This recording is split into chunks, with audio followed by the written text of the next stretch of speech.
You're tuning into Black and White Sports on YouTube. The no-holds-barred truth on sports.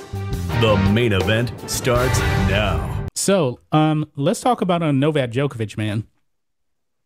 Because we found out that Novak Djokovic was actually detained once he landed in Australia. Australia, full authoritarian. Now, he got a medical exemption to play at the Australian Open. That doesn't mean he can actually enter the country of Australia. Two different things. Okay? Yep. So apparently he was, and I put in my video on Black and White Live, apparently he was like held hostage. And now they told him he got to get the hell out. He is not allowed in Australia. Now, they saying it's because of like some visa issue, but honestly, I truly believe it's because Novak Djokovic did not get the jab. Yet another person here. So Absolutely. He is in limbo when it comes to the Australian Open. Now, he's a 9-time champion. That is a record. And he's trying to win 10. And for a side note, I wasn't sure if Rafa Nadal was playing. Rafa Nadal was playing because he's actually in Melbourne right now playing a tune-up event. Australian Open starts on January 17th. Okay? So it says here, Novak Djokovic to remain in visa limbo until Monday as he fights deportation from Australia. Now, I thought that he had already been deported, but apparently, he's still under lock and key at this, they got like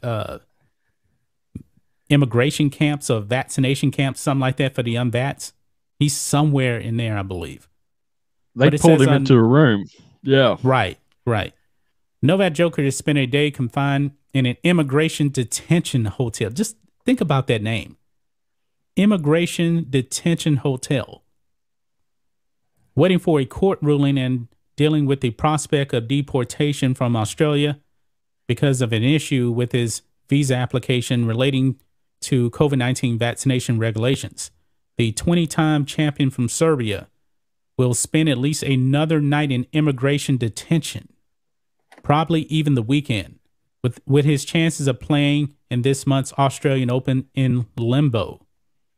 With his visa canceled by Australian border force officials who rejected his evidence to support a medical exemption from the country's strict COVID-19 vaccination rules, Djokovic had to trade the practice courts for the law courts on Thursday. Djokovic, 34, has not disclosed whether he is vaccinated against the coronavirus. It's clear at this point, ESPN, he doesn't have the jab. And by the way, guys, he tested positive in 2020 for the virus, too, by the way. Natural immunity doesn't matter in Australia. Oh, no. No such thing. Nothing to see here. Move along. Yeah. Federal Circuit Court Judge Anthony Kelly adjourned Djokovic's case until Monday because of a delay in receiving the application for a review of the visa decisions and the temporary ban on his deportation. A lawyer for the government agreed that Djokovic should be deported before the next hearing. Djokovic's family said he was the victim of a political agenda, and I agree with that. But here's the problem, man. Here's the problem. We all know how locked down Australia is.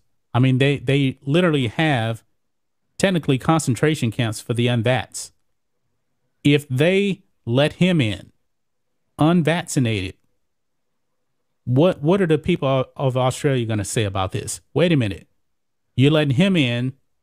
He's not vats. But yet, right. I'm a citizen of this country, and you got me in a concentration camp.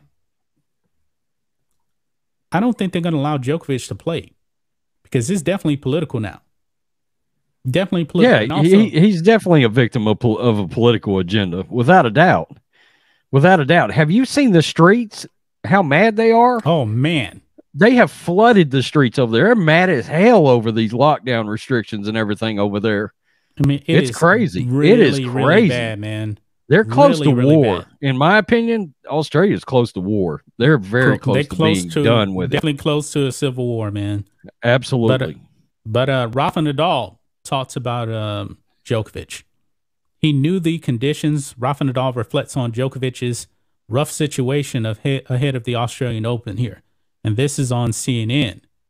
Rafa Nadal has said that he feels sorry for Novak Djokovic ahead of the Australian Open, but added that his rival has long been aware of the vaccine requirement to play in the country.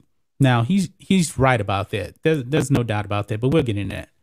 Djokovic, who is tied with Nadal and Roger Federer on 20 Grand Slam titles, may not be able to defend his Australian Open title after his visa to enter the country was canceled, and he was blocked at the border and told he had not met the required entry rules.